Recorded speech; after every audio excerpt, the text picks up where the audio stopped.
Yun ang hindi nila alam. Alam na natin na una ang Politiscope. 3 ang testigo na may smoking gun sa ICC. Kabahan kayo, mga linti kayo. Nako po. Yan na. Mukhang marami tayong mapag-uusapan nun. Thank you. Ratata! Ratsadang tanong, tapatan at tarang, tahan.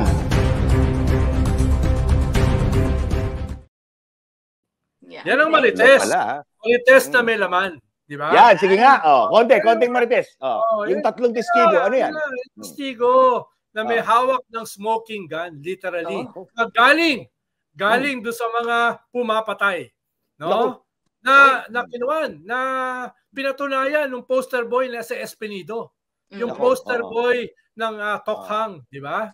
So, nakatulong si Espinido sa kanyang testimony, pero meron na lang sasabi niyan doon sa ICC.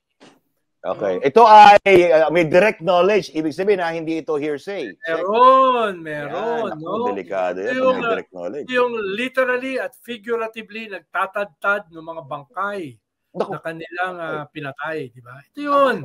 No? Ano lang yan. No? Patikim lang. Hindi yan Marites. No? Yan yung Marites na may laman. Di ba? Katulad ng mga ibang Marites na natin. Dito halos magdadalawang taon na tayo rito. Di ba?